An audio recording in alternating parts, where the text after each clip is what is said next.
నమస్తే. మనము భగవద్గీతని ప్రస్తుత పరిస్థితుల్లో ఎలా తేలికగా అర్థం చేసుకొని, ఆ తర్వాత దాన్ని అర్థం చేసుకున్న దాన్ని మననం చేసుకొని, ఆ తర్వాత ఆ స్థితిలో ఉంటూ సత్యం ఏంటి, అసత్యం ఏంటి అని ఎలా తేలికగా గ్రహించాలి అనేటువంటి విషయంగా మనం మాట్లాడుకుంటున్నాం. నిజం చెప్పాలంటే శాస్త్రం అంటే ఉపనిషత్తుల సారం. ఉపనిషత్తుల సారం అన్న మ్యాటర్ అదే. తర్వాత దానికి వచ్చినటువంటి బ్రహ్మసూత్రాలు, ఆ తర్వాత భగవద్గీత. ఉపనిషత్తుల సారం మొత్తం సిద్ధాంతం అంటే ప్రిన్సిపల్. రెండోది బ్రహ్మసూత్రాలు ఏంటి, మననం చేసుకోవటం. మూడు భగవద్గీత వచ్చేసేటప్పటికి ఏంటి, ఎలా మనం అనుభవానికి తెచ్చుకోవాలి అని. నిజం చెప్పాలంటే భగవద్గీత మన స్టోరీనే. మన స్టోరీని దాటి ఏమీ చెప్పలే. అంటే ఎలా మన స్టోరీ, మన దగ్గర శరీరం ఉంది, అది ప్రకృతి. ఆ తర్వాత శరీరం ఉన్నది అనేటువంటి విషయం లోపల మన ఆలోచనకి అందుతోంది, అది నిరాకారం. అది వచ్చేమో జ్ఞానము.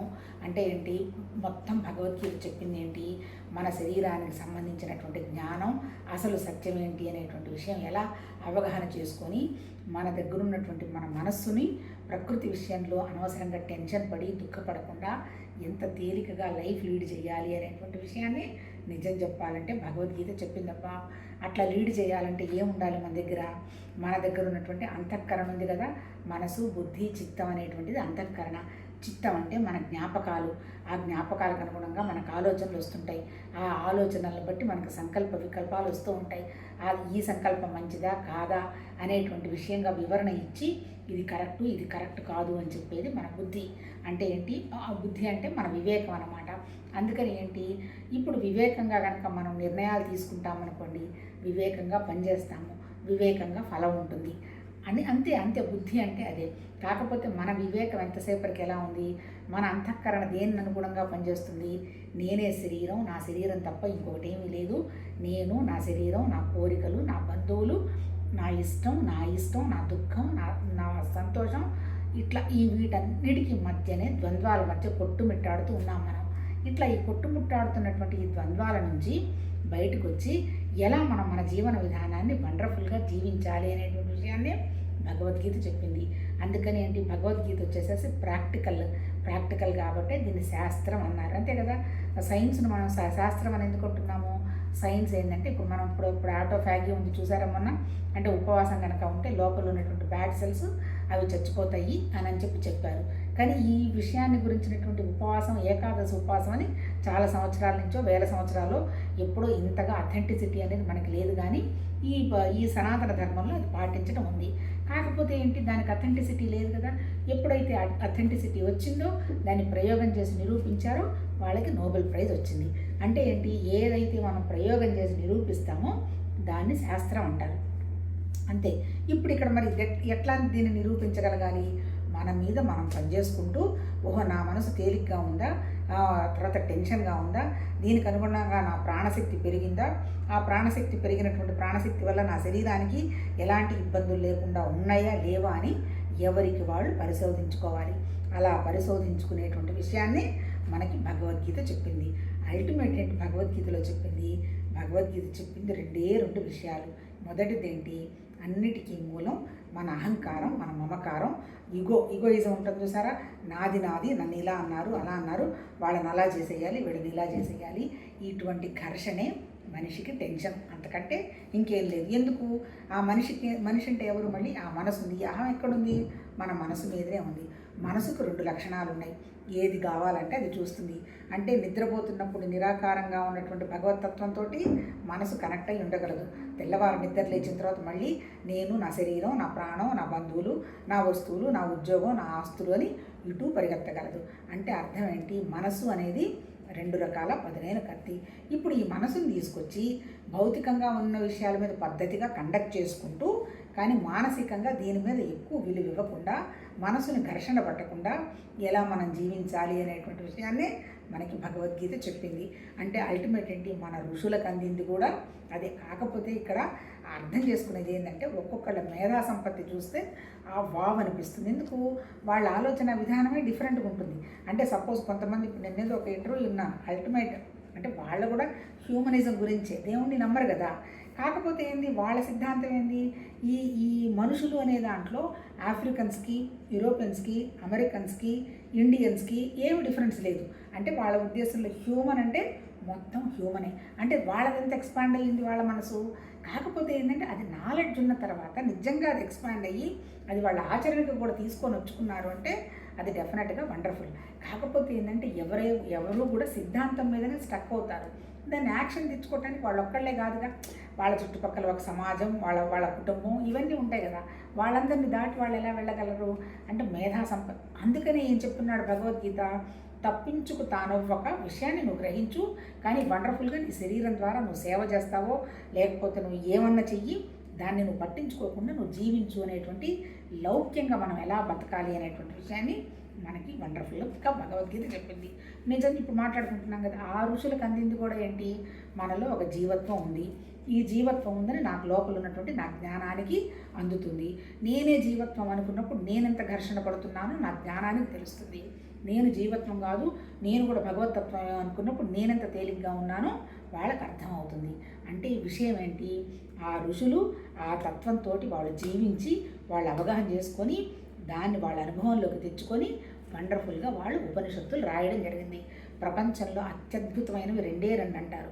ఒకటేమో ఉపనిషత్తులు రాసినటువంటి మన గురువులు, మన ఋషుల యొక్క మేధా సంపత్తి ప్లస్ గ్రహాలు, అంతే కదా. ఈ గ్రహాలు ఎలా నడుస్తున్నాయి, సూర్యుని చుట్టూ భూమి తిరుగుతోంది, ఇట్లా కాలం ఎలా గడిచిపోతోంది, ఇవి ఏంటి అనేటువంటి విషయం ఇప్పటికీ ఇన్ని వేల కోట్ల సంవత్సరాలు జరిగాయో, ఎన్ని సంవత్సరాలు జరిగాయో ఇంకా పూర్తిగా మనకు అందుపట్టలేదనమాట.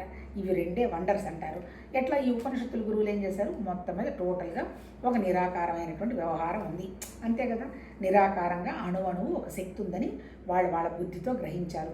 ఇప్పుడు సైంటిఫిక్గా చెప్తున్న విషయం కూడా అదే. మ్యాటర్ అంటారు, ఎనర్జీ అంటారు, అంతే కదా. సబ్జెక్టు ఆబ్జెక్టు, ఆ సబ్జెక్ట్ వచ్చి ఎనర్జీ, మ్యాటర్ వచ్చి వ్యక్తమైనటువంటి ఆబ్జెక్ట్స్ కిందకు వస్తాయి. ఆ రోజుల్లోనే ఋషులు ఆ ఎనర్జీ ఉందని గ్రహించారు.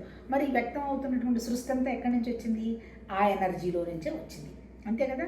అంటే ఉండడం ఎనర్జీ, ఆ ఉండడం అనేటువంటి ఎనర్జీలో నుంచి రావడం జరిగింది. ఈ వచ్చింది అనే విషయం ఎవరు గ్రహిస్తున్నారు, మన బుద్ధి, మన మనసే కదా గ్రహించడం, అంతే కదా. ఇప్పుడు నేను నా శరీరం ఉందని ఎవరికి తెలుస్తుంది, నా మనసు నా బుద్ధికే కదా. అందుకని వాళ్ళు ఏం చేశారు, మరి ఈ శరీర తత్వం ఏంటి, శరీరంలో అసలు ఏమేమి లక్షణాలు ఉన్నాయని వాళ్ళు పరిశీలన చేశారు. శరీరంలో ఏమున్నాయి మొత్తం మా ఋషులకు కనపడ్డవేంటి, సృష్టి వ్యక్తమైంది అన్న తర్వాత వాళ్ళకి భూమి కనపడింది, నీళ్లు కనపడింది, అగ్ని కనపడింది, అలాగే వాయువు కనపడింది, ఆకాశం కనపడింది. వాటితో పాటు చెట్లు చేమలు, కొండలు, గుట్టలు, కదలకుండా ఉండే పదార్థాలన్నీ కనపడ్డాయి. ఇవన్నీ ఉన్నాయని మనసుకి, బుద్ధికి, అహంకారానికి తెలిసింది. ఈ తెలిసిన తర్వాత ఎవరికి తెలిసింది, ఎవరికైతే జీవత్వం ఉందో, ఎవరికైతే మనసు ఉందో వాళ్ళకి తెలిసింది, అంతే కదా. ఇప్పుడు చీమకు తెలిసిందో లేదో మనకేం తెలుస్తుంది, తెలియదు. కానీ అట్లా మనసు, బుద్ధి ఉన్నటువంటి ఒకే ఒక ప్రాణి ఈ భూమి మీద మానవుడు, అంటే ఈ మానవుడికి తెలిసింది. అందుకని ఇప్పుడు ఏం వాళ్ళు పరిశోధన చేయడం మొదలుపెట్టారు, శరీరం ఉంది కదా, శరీరంలో ఏమేమి ఉన్నాయని చూడటం మొదలుపెట్టారు. అందుకని ఏంటి, భూమి మీద పడ్డప్పుడు మూలం ఏంటి, భూమే కదా. అందుకని భూమి తత్వం అనేది ఒక ఆకారం ఉన్నది భూమికే కదా. అందుకని మనకు కూడా ఒక ఆకారం ఉన్నది. ఈ భూమిలో పండినటువంటి పంటలు, లేకపోతే వచ్చినటువంటి జంతువులు, జాలాలు అవన్నీ మనం తినేసి మన శరీరాన్ని మనం కాపాడుకుంటున్నాము. ఎందుకు, భూమి ఏమి ఇచ్చిందో అవి తీసుకుంటున్నాం కాబట్టి భూమి తత్వం మనదున్నది, ఇది సాలిడ్ ఘటం అనుకున్నారు. ఆ తర్వాత ఇంకోటి ఏంటి, మనం నీళ్లు తాగుతున్నాం, అంతే కదా. ఈ నీళ్లు తాగి మనమే కాదు, భూమి మీద ఉన్నటువంటి మొక్క బతకాలన్నా ఏం బతకాలన్నా నీళ్లు ఉన్నాయి. అట్లాగే మన దగ్గర కూడా వాటర్ ఉంది. తర్వాత మూడోది ఏముంది, ఈ భూమి నీళ్లు ఉన్నా వేడి లేనిదే అది బతకలేదు. అందుకని సూర్యశక్తి, సౌరశక్తి ఉంది, అగ్ని ఉంది. మనం తిన్న ఆహారం అరగాలన్నా అగ్ని. నాలుగోది ఏంటి, వాయువు. ప్రాణం గరక బతకాలి అంటే చలనం ఉండేటువంటి ప్రతి దానిలో ప్రాణం ఉండాలి. ఇంక్లూడింగ్ మొక్కలో కూడా మనం మట్టి పోసేటప్పుడు కొంచెం ఖాళీ పెడతాం, అంటే దానికి కూడా ఆక్సిజన్ అందాలి, నీళ్ళు అందాలి, దానికి మట్టి ఉండాలి, తర్వాత సూర్యుడు ఉండాలి. ఐదోది ఏంటి, ఖాళీ. అంటే మరి ఇప్పుడు మనం ఈ మొక్కని కానీ మట్టిని కానీ ఇప్పుడు మనం కానీ ఎక్కడున్నాము, ఒక ఖాళీ లాంటి చోట ఉన్నాము. అంతే కానీ ఇప్పుడు ఒక బిల్డింగ్ కట్టున్నారు. ఇక్కడ బిల్డింగ్కి 4 గోడలు ఉన్నాయి. ఈ 4 గోడలు బిల్డింగ్ ఎక్కడ కట్టారు, భూమి మీద కట్టారు. భూమి ఎక్కడుంది, ఖాళీ ఉండబట్టే కదా భూమి ఉన్నది. అంటే ఆకాశము, వాయువు, అగ్ని, నీళ్లు, భూమి, ఈ 5 మనందరికీ కనపడుతున్నాయి. మనందరికంటే సామాన్య దృష్టితో చూసే వాళ్ళకే కనపడకపోయినా ఆ రోజుల్లో వాళ్ళ ఋషులు వాటిని అబ్జర్వ్ చేసి వాళ్ళు గ్రహించారు. ఈ ఉన్నవి అనేది ఎవరికి తెలుస్తోంది? మనసుకు తెలుస్తుంది. కాబట్టి మనసు, బుద్ధి, అహంకారం ఉందనుకున్నారు. ఎక్కడుంది ఇదంతా? ఎందువల్ల తెలుస్తోంది? ఆ ఎనర్జీ అంటే ఆ ప్రాణశక్తి మన దగ్గర కూడా ఉండబట్టే మనకు తెలుస్తుంది అని కనిపెట్టారు వాళ్ళు. కానీ కనిపెట్టిన తర్వాత వాళ్ళు ఏం చేశారు? మరి ఎక్కువ రోజులు, ఇప్పుడు ఋషులు బతికారు, 20,000 బతికారు, 1,00,000 బతికారు, 2,00,000 సంవత్సరాలు బతికారు అన్నారు. మరి 2,00,000 తర్వాత వాళ్ళు లేరుగా. అంటే ఎన్ని సంవత్సరాలు బతికారు అనేది మ్యాటర్ కాదు. అంటే అర్థం ఏంటి? ప్రకృతి అనేది రావడం, ఉండడం, వెళ్ళిపోవడం ఇది తెలుస్తుంది. సూర్యుడు ఒక పక్క వచ్చి ఉదయిస్తున్నట్టు తెలుస్తోంది, అస్తమిస్తున్నట్టు తెలుస్తుంది. అంతే కదా. అట్లాగే ఎండ వస్తుంది, వాన వస్తుంది, వర్షము, ఎండ వాన చలి వస్తుంది. అంటే ప్రకృతి గుణాలు మారిపోతూ ఉన్నాయి. అట్లా మనం కూడా పుట్టిన తర్వాత బిడ్డ లోపల అండంగా పడింది, ఆ తర్వాత పిండం డెవలప్ అయింది, మళ్ళీ బిడ్డ వచ్చింది, మళ్ళీ కొన్నాళ్ళకి యంగేజ్ అయినారు, తర్వాత మళ్ళీ వృద్ధాప్యం వచ్చింది, వెళ్ళారు. అంటే ఏంటి? అణువణువు ప్రకృతిలో మార్పు కనపడుతుంది. ఆ ఋషులు అది కూడా గ్రహించారు. వాళ్ళు అందుకని ఏం చెప్పారు? వాళ్ళు చేసినది ఏంటి? ఈ అణువణువు మారుతున్నటువంటి ప్రకృతికి అనుగుణంగా మనం రియాక్ట్ అవ్వడం మొదలుపెట్టామనుకోండి, మనకి ఘర్షణ వస్తుంది. అంతే కదా. మొన్నటిదాకా బుజ్జి పిల్లలాగా ఏదో ఎంగేజ్లో అటు ఇటు తిరుగుతున్నప్పుడు ఉన్నామనుకోండి, ఏదో ఆంటీ ఆంటీ అన్నారు. ఆంటీ అయిపోయిన తర్వాత మనమేమనుకున్నాం? ఇంకా మేము అంత పెద్దవాళ్ళం కాలేదులే, మంచిగా బాగానే ఎక్సర్సైజ్ చేస్తున్నాము, హైగా ఆరోగ్యంగానే తిరుగుతున్నాం కదా అంటే, చిన్నపిల్లలు వచ్చేసి ఆ నాని దాది అనేస్తారు. అంటే ఏంటి? మనకి తెలియదు మనం నానీలం దాదీలం అయ్యామని. పిల్లలు వచ్చి చెప్పడంతో నాని దాది అని తెలిసిపోతుంది. అంటే ఏంటి? ప్రకృతిలో ఈ జీవ చైతన్యం తీసుకున్నటువంటి ఈ శరీరం కూడా మార్పులు చేస్తూ ఉంది. అంతే కదా. ఎన్ని వేల సంవత్సరాలు ఉన్నా మార్పు అయితే వస్తూ ఉంది. దానికి అనుగుణంగానే వాళ్ళు ఏం చేశారు?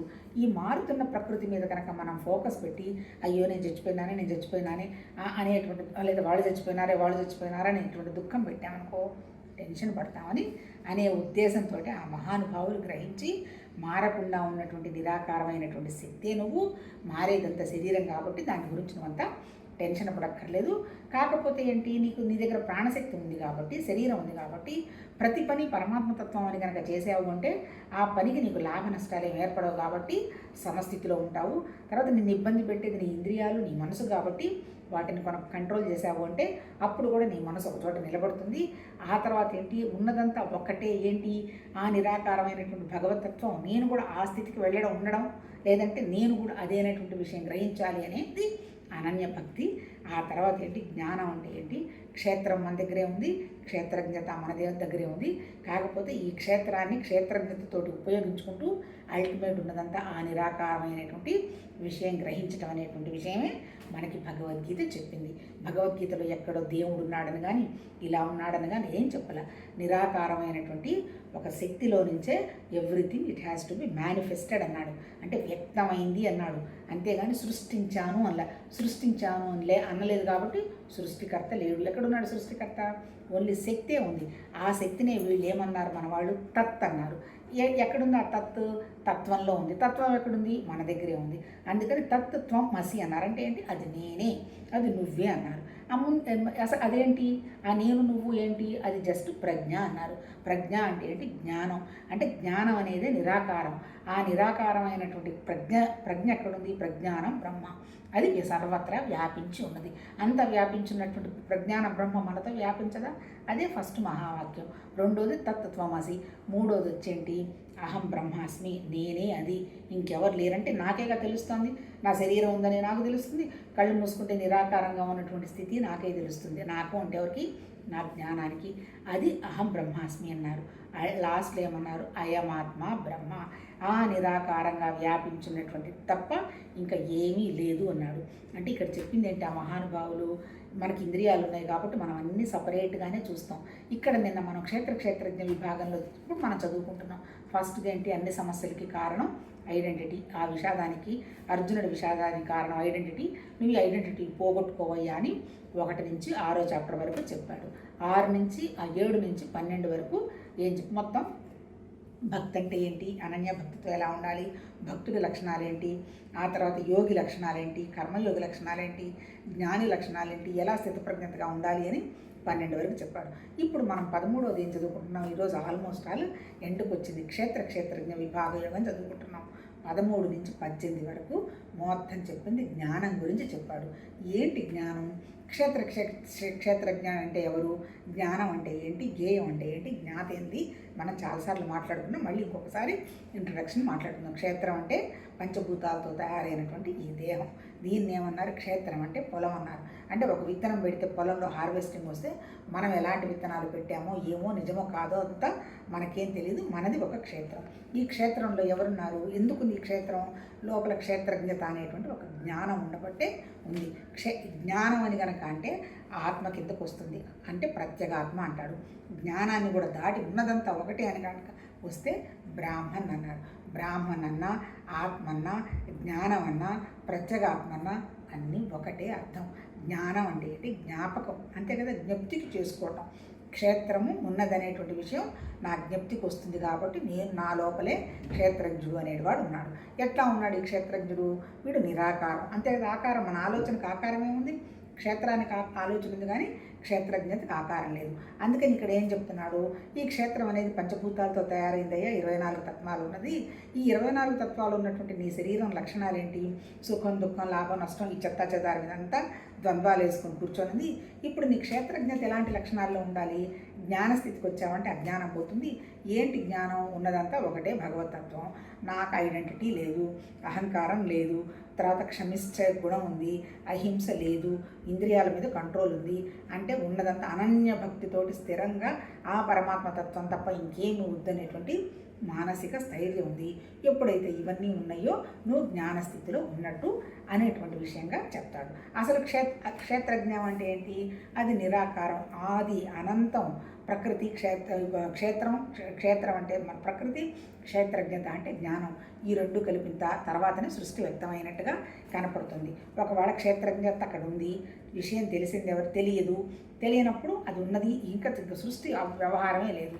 కానీ అది ఉండడం ఉంది, ఇది తెలియడం ఉంది కాబట్టి ఈ రెండు కలిపి సృష్టి మేనిఫెస్ట్ అయిందని అంటారు. అంతే. అంటే ఏమైనా అనుకోవటమే అంతే కదా. ఇప్పుడు దేవుడు ఉన్నాడు, నిరాకారమైన ఉన్నది అనుకోవటమే కదా. ఈ అనుకోవటాన్ని అనుభవంలోకి ఎలా తెచ్చుకోవాలనేటువంటి విషయం భగవద్గీత చెప్పింది. అందుకే వాళ్ళు ఏం వాడతారు, రెండు పదాల విషయమే ఎక్కువ చెప్పటం జరిగింది. ఒకటి జ్ఞానం, జ్ఞానం అంటే ఆత్మ, అనాత్మ అంటే తగిలించుకున్న మిగిలిన 99 విశేషాలు. స్వరూపం అంటే అది భగవతత్వం యొక్క స్వరూపం. స్వభావం అంటే మన ప్రకృతి, మనం తయారు చేసుకున్నవి. ఆ తర్వాత పరమాత్మ తత్వం సామాన్యం, దానికేమి అట్రిబ్యూట్స్ లేవు, గుణాలు లేవు, రూపాలు లేవు, నామాలు లేవు, ఏమీ లేవు. అదొక ఎనర్జీలాగా అలా ఉంది. అది స్వభావం, అది స్వరూపం. స్వభావాలు బోరుడున్నాయి, సామాన్యం కదలకుండా ఉంది, విశేషాలు మనవన్నీ ఉన్నాయి. అలా ఏంటి, తర్వాత ఏంటి విభూతి అన్నాడు, తర్వాత ఇంకోటి ఏమన్నారు, తర్వాత అక్షర పరబ్రహ్మయోగం అన్నాడు. అంటే ఏం చెప్పినా 2 విషయాలే చెప్పటం జరిగింది. అవ్యక్తం, వ్యక్తం. అవ్యక్తంగా ఉన్నదేమో నిరాకారం, ఆలోచన శక్తి. వ్యక్తమైందంతా మన సృష్టి కిందకు వస్తుంది. ఇప్పుడు ఇక్కడ నేను ఏం చెప్తున్నాడు, ఈ జ్ఞానం ఎక్కడుంది, మన దగ్గరే ఉంది. ఇప్పుడు ఇక్కడ చెప్పింది ఏంటి, ఈ నిరాకారమైనటువంటి భగవతత్వం సర్వత్రా వ్యాపించున్నది. ప్రతి క్షేత్రంలో ఉన్నది నా శక్తే. అంటే జీవ చైతన్యం అంటే ఈ కాన్షియస్నెస్ ఎక్కడి నుంచి వచ్చింది, అదంతా కూడా భగవతత్వ శక్తే. కాకపోతే ఆ టెన్షన్స్ ఎవరికి వస్తున్నాయి, నాది అనేటువంటి జీవత్వంలో ఎవరైతే పెట్టుకొని ఉన్నారో వాళ్ళు దుఃఖపడుతున్నారు. ఇక్కడ నిజం చెప్పాలంటే జీవుడు కూడా లేడు, ఈ శరీరం అంతా కూడా క్యాజువలేను. అందుకని ఇవన్నీ కూడా ఉన్నాయి అనేటువంటి విషయం అవగాహన పెట్టి వాటి ద్వారా చేస్తూ లోపల ఉన్నటువంటి భగవతత్వంతో ఉండడం అనేటువంటి విషయమే చెప్పటం జరిగింది. నేను ఎంతవరకు చదువుకున్నాము, ఈ పరమాత్మ అనేది మారేవాడు కాదు, అన్ని చోట్ల ఉన్నది అదే. ఆ తర్వాత ఏంది, అన్ని రకాల ప్రాణులు ఉన్నది అదేను అని చెప్తూ నిన్నేమన్నాడు, నిన్న ఇతను అనాది నిర్గుణుడు వల్ల ఎట్టి కర్మలకు కర్త కాడు అంటాడు. ఎందుకు అనాది, జ్ఞానమే కదా, రూపం లేదు కదా. రూపం ఉన్నప్పుడు కదా పని చేస్తాడు, పని ఉన్నప్పుడు కదా ఫలం వస్తుంది, అంతే కదా. కర్త భోక్త, ఫలం రావాలంటే కర్త ఉండాలి కదా. ఇక్కడ పరమాత్మ అనేవాడు కర్త కాదు, ఆయనకి గుణాలు లేవు, రూపం లేదు, వర్క్ చేసేది లేదు, లాభ నష్టాలు లేవు. అటువంటి ఆయనకి ఇంకేం కర్మ అందుతుంది. అందుకని ఆయన అన్నిటికీ అకర్త. కర్మ నేను చేస్తున్నాను నాకు లాభం వస్తుందని ఎవరైతే చేసుకుంటూ పోతారో వాళ్ళు అంటించుకుంటూ పోతారు, అది ప్రకృతి అంటాడు. ఆ తర్వాత నేను ఎంతవరకు చదివాము, మళ్ళీ ఇంకొకసారి 31 చదువుదాం.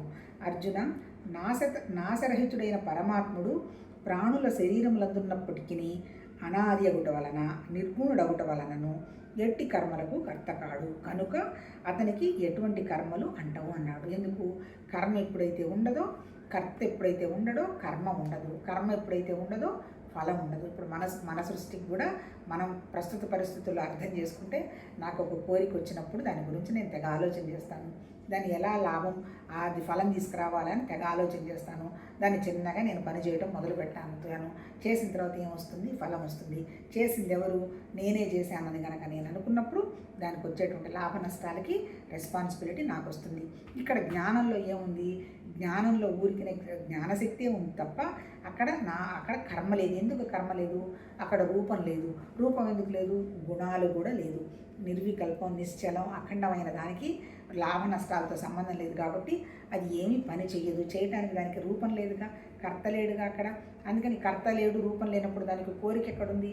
అది కూడా లేదు కాబట్టి అది ఆ స్థితిలో ఉందన్నాడు. ఇప్పుడు ఇక్కడ మనం అర్థం చేసుకోవాల్సింది ఏంటి? మనం కూడా మనకు ఒక శరీరం అయితే ఉంది, కాకపోతే నేను చేస్తున్నాను అనేటువంటి కర్త లేడనుకోండి, ఫలితం అవసరం లేదు. అందుకని భగవద్గీతలో చెప్పినటువంటి కర్మయోగంలో ఏంటి? నిష్కామ కర్మ, ఫలితం ఆశించకుండా నీ ద్వారా పని జరిగిపోతూ ఉంటే ఆ వచ్చినటువంటి లాభ నష్టాలతోటి నీకేమీ సంబంధం లేదు. ఎప్పుడైతే నువ్వు అలా చేసుకుంటూ పోతావో నీ బుద్ధి నిశ్చలం అయిపోతుంది. బుద్ధి ఎప్పుడైతే నిశ్చలం అవుతుందో వివేకం వస్తుంది.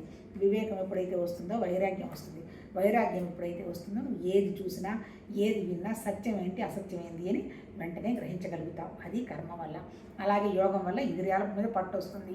మనసు అటు ఇటు చెదలకుండా పెట్టగలిగేటువంటి కెపాసిటీ రెగ్యులైజ్ చేసే శక్తి వస్తుంది యోగం వల్ల. భక్తి వల్ల ఏమొస్తుంది? ఒకే విషయం మీద మనసు నిలబడే శక్తి వస్తుంది. అనన్య భక్తి, నాకు ఇంకా ఏమీ వద్దన్నట్టు. ఇప్పుడు అల్టిమేట్గా భగవద్గీత చెప్పింది ఏంటి? మన బుద్ధిని ఎలా వికాసం చెందించుకోమని చెప్పింది తప్ప ఇంకా ఎక్స్ట్రా ఇది చేసినందువల్ల, ఇది విన్నందువల్ల, ఈ జ్ఞానం వృద్ధి అయినందువల్ల నువ్వేదో అయిపోతావని చెప్పాలా. ఎన్ని అజ్ఞానం పోతుంది. అజ్ఞానం పోతే జ్ఞానం నీకు అవగాహనకు వచ్చి నువ్వు దేనికి తొణకకుండా హాయిగా నీ పని జరిగిపోతుంది. ఇదంతా ప్రకృతి జయించుకుంటుంది, నాకేం సంబంధం లేదు అనేటువంటి స్థితిలో ఉండగలుగుతాం అనేటువంటి విషయం చెప్పింది. ఆ తర్వాత ఇంకేంటి? 32 చదువుదాం.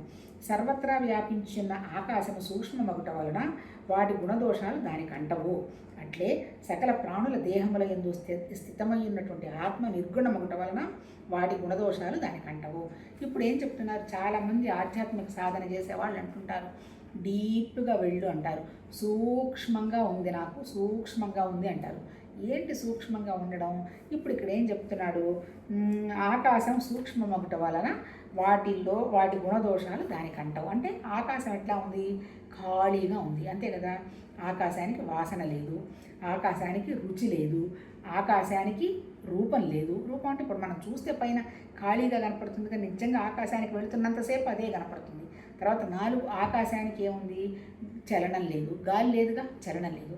అంటే ఆకాశ లక్షణం ఏంది? ఆకాశానికి ఉన్నది ఒకటే ఒక లక్షణం ఏంటంటే శబ్దం అన్నమాట.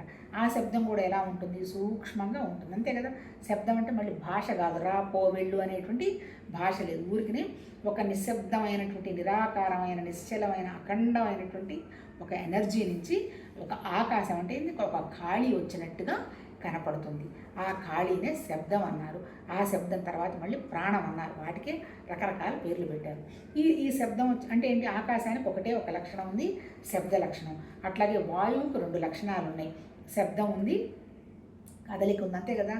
ఇప్పుడు మనకు మంచి మల్లెపూల వాసన వచ్చింది అనుకోండి, ఎక్కడి నుంచి వచ్చింది? ఎక్కడి నుంచో మంచి మంచి మల్లెపూల వాసన తీసుకొచ్చి ఇక్కడ వాయువు పడేసిపోతుంది.